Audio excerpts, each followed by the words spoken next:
الحمد لله الذي هدانا رب اشرح لي صدري ويسر لي أمري واحلل عقدة من لساني يفقهوا قولي اللهم انفعنا بما علمتنا وعلمنا ما ينفعنا وزدنا علما۔ اللہ تعالیٰ کے فضل و احسان سے سورہ الانعام کی آیت نمبر 14 تک ہمارا سبق مکمل ہو چکا ہے۔ آیت نمبر 15 سے 18 تک انشاءاللہ آج ہم تلاوت کریں۔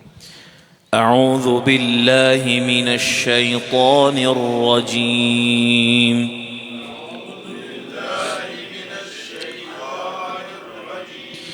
بسم اللہ الرحمن الرحیم قل انی اخاف ان عصیت ربی عذاب یوم عظیم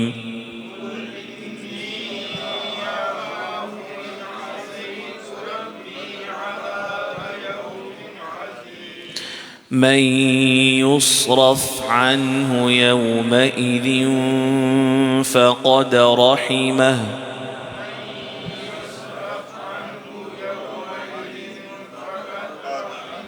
وذلك الفوز المبين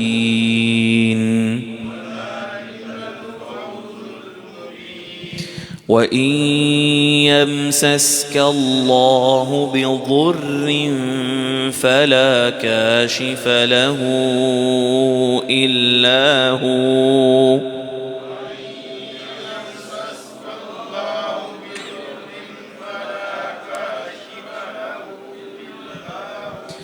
وَإِن يَمْسَسْكَ بِخَيْرٍ فَهُوَ عَلَى كُلِّ شَيْءٍ قَدِيرٌ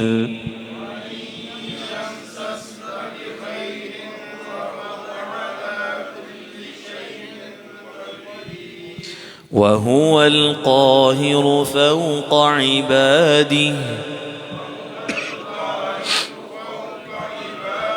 وَهُوَ الْحَكِيمُ الْخَبِيرُ۔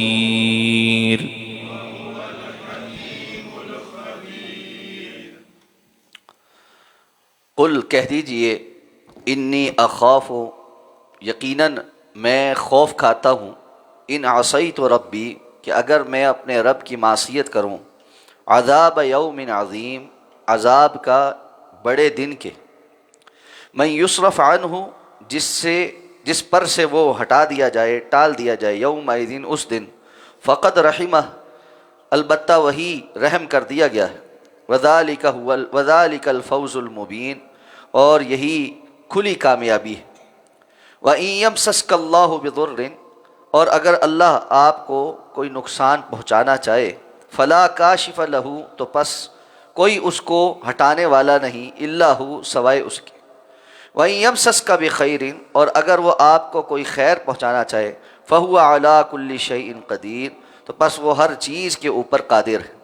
وَهُوَ الْقَاهِرُ فَوْقَ عِبَادِهِ، اور وہ اپنے بندوں کے اوپر قاہر ہے۔ وَهُوَ الْحَكِيمُ الْخَبِيرُ، اور وہ بہت زیادہ حکمت والا اور بڑی ہی خبر رکھنے والا ہے۔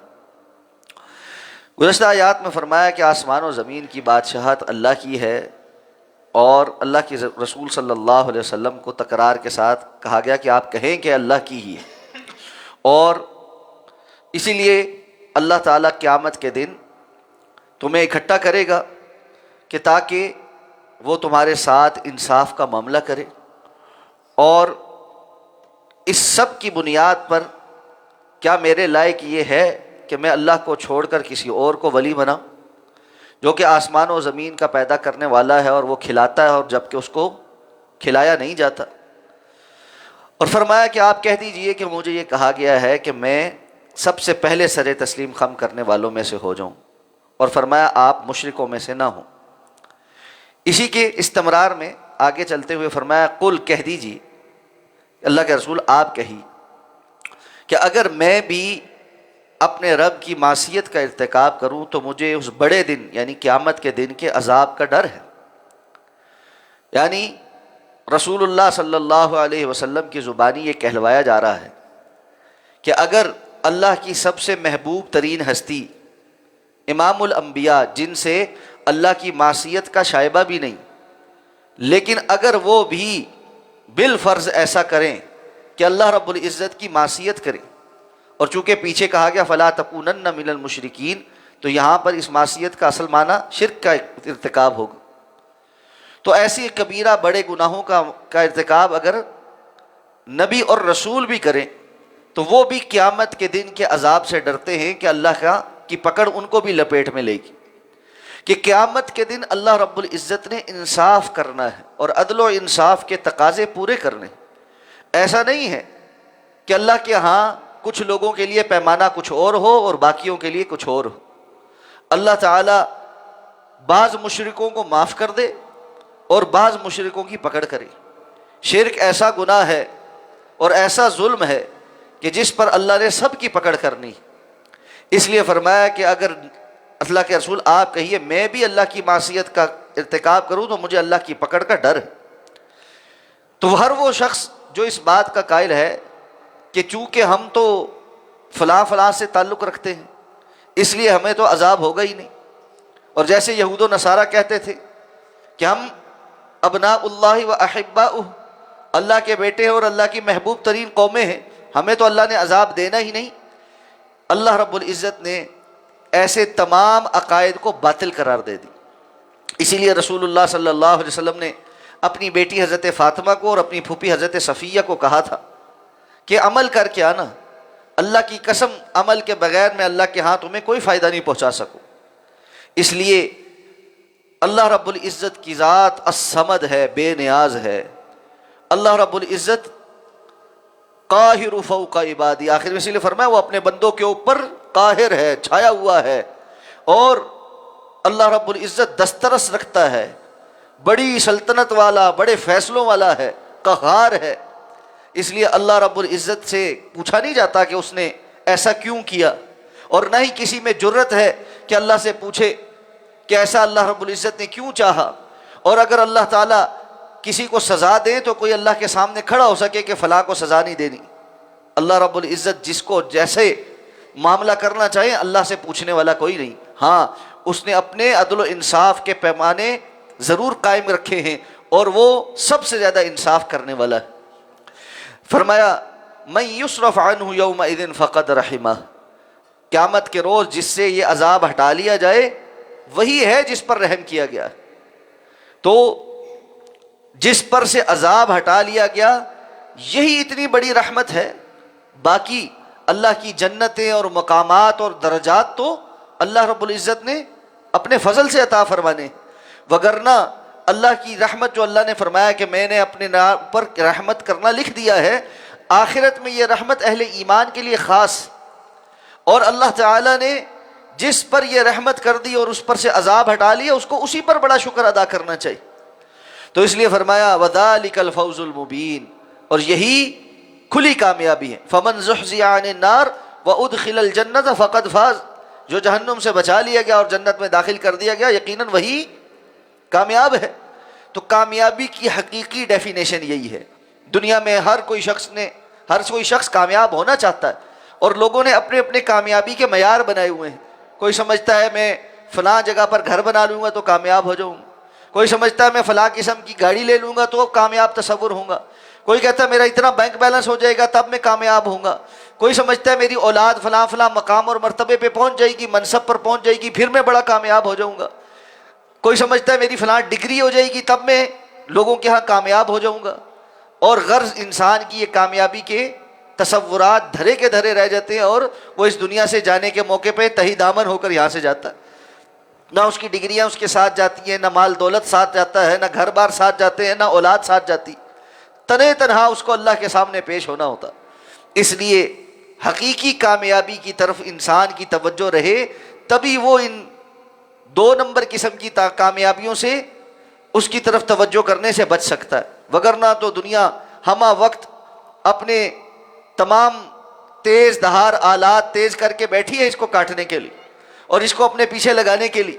اس لیے بندہ مومن کو ہر وقت آخرت کی منزل کا جو یقین ہے وہ اپنے اندر پختہ کرتے رہنا چاہیے اور اس کو بار بار یاد کرتے رہنا چاہیے. اذکروا حازم اللذات الموت، اللہ کے رسول نے فرمایا لذتوں کو توڑ دینے والی چیز موت کو کثرت سے یاد کیا کرو. جب بندے کو بار بار یہ احساس ہو کہ میں نے تو مر جانا ہے، میں نے تو اس دنیا سے چلے جانا ہے، میرا وقت تھوڑا رہ گیا ہے، مجھے آخرت کی تیاری کرنی ہے، پھر اس کے لیے عمل کرنا آسان ہو جاتا ہے۔ تو اب اللہ نے فرمایا وَإِن يَمْسَسْكَ اللَّهُ بِضُرٍّ فَلَا كَاشِفَ لَهُ إِلَّا هُوَ۔ دنیا میں در حقیقت انسان اللہ کو چھوڑ کر اوروں کے در پر اس لیے جاتا ہے کہ وہ سمجھتا ہے کہ فلاں سے ہمیں نفع مل سکتا ہے یا فلاں ہمیں نقصان سے بچا سکتا ہے۔ مشرکین کا شرک کرنے کا سب سے بڑا سبب یہی تھا کہ وہ نفع اور نقصان کے لیے اللہ کی طرف رجوع کرنے کے بجائے بتوں کی طرف رجوع کرتے تھے۔ آج بھی بہت سارے لوگ سمجھتے ہیں کہ فلاں کی قبر پر جا کر ہم چادر چڑھائیں گے، نظر مانیں گے تو ہمارا فلاں کام ہو جائے گا، ہمیں بیٹے مل جائیں گے، ہمیں مال مل جائے گا، یا ہماری فلاں مشکل جو ہے وہ دور ہو جائے گی۔ تو شرک کے جتنے دروازے ہیں وہ انہی دو باتوں کی وجہ سے ہیں کہ بندہ یا خیر کا طلبگار ہوتا ہے یا شر سے بچنے کے لیے امیدیں لگائے بیٹھا ہوتا ہے۔ اللہ نے یہ آیت نازل کر کے ہر قسم کے شرک کا دروازہ توڑ دیا۔ اللہ نے فرمایا وَإِن يَمْسَسْكَ اللَّهُ بِضُرٍّ فَلَا كَاشِفَ لَهُ إِلَّا هُوَ۔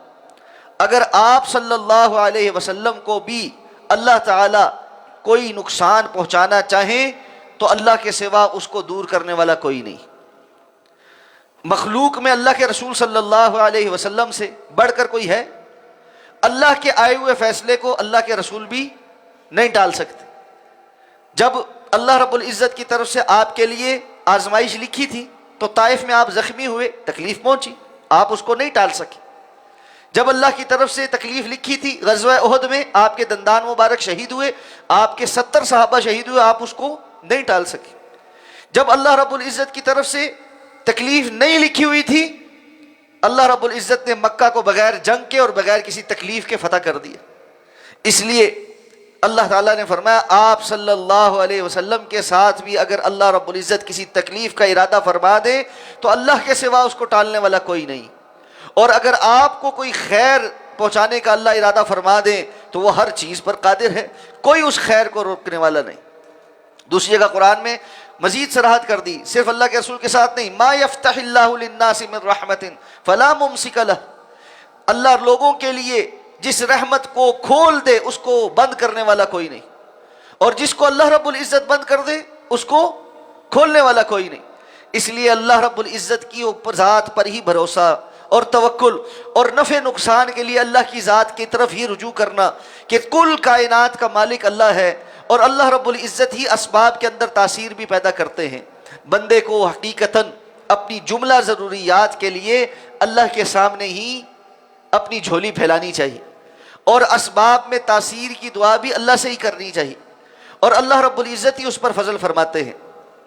سب سے پہلے اگر کسی چیز کا دل میں ارادہ ہو، کسی چیز کی چاہت ہو، یا کسی شر سے پناہ کی طلب ہو، تو فوراً ہمارے دل میں یہ بات آنی چاہیے کہ مجھے اپنے رب کے حضور کھڑا ہو کر اللہ سے یہ طلب کرنا چاہیے۔ اس کے بعد جو جو محنت کرنے کا اللہ نے جائز اسباب اختیار کرنے کا حکم دیا ہے وہ اختیار کرنے چاہیے۔ لیکن بندہ سارا کچھ کرنے کے بعد جب ہر طرف سے فیل ہونا شروع ہو پھر سوچے کہ اچھا میں چلو دعا کرتا ہوں، تو یہ کیسی دعا؟ اول وقت میں بندے کو دعا یاد آئے کیا ہونا اللہ کی طرف سے، بندوں کی طرف سے نہیں ہونا۔ ساری دنیا ایک جانب ہو کر کھڑی ہو جائے اور اللہ کا فیصلہ آ جائے تو دنیا ساری دھری کی دھری رہ جاتی ہے اور اللہ رب العزت کا فیصلہ غالب ہو جاتا ہے۔ تو فرمایا وَهُوَ الْقَاهِرُ فَوْقَ عِبَادِهِ، وہ اپنے بندوں کے اوپر قاہر ہے، زبردست ہے، غالب ہے، اور اسی کے فیصلے نافذ ہوتے ہیں، اس کو کوئی پوچھنے والا نہیں، وہ سب کو پوچھنے والا ہے۔ وَهُوَ الْحَكِيمُ الْخَبِيرُ، وہ بڑی حکمتوں والا اور بڑا باخبر ہے۔ اس نے اپنی مخلوق کے لیے جو احکامات نازل کیے ہیں بڑی حکمتوں پر مبنی، وہ جانتا ہے کہ کس کو کیا ضرورت ہے اور کس کو کب کیا دینا ہے، اور وہ اپنی مخلوق کے حالات سے باخبر بھی ہے، کسی سے کوئی اس سے مخفی اور پوشیدہ نہیں جو سوچے کہ اللہ رب العزت سے میں تو چھپا ہوا ہوں، میری طرف تو اللہ کی توجہ نہیں، مجھے کسی اور کی ضرورت ہے۔ نہیں، اللہ بڑا باخبر ہے، اس کو اللہ رب العزت کے سوا کسی اور کی ضرورت نہیں اگر وہ اللہ رب العزت کے ساتھ صحیح تعلق قائم کرے۔ الیس اللہ بکاف عبدا، کیا اب اللہ اپنے بندے کے لیے کافی نہیں؟ یقیناً اللہ اپنے بندے کے لیے کافی ہے۔ اللہ رب العزت سمجھ کر عمل کرنے کی توفیق عطا فرمائے۔ سبحانک اللہم و بحمدک، نشہد ان لا الہ الا انت، نستغفرک و نتوب الیک۔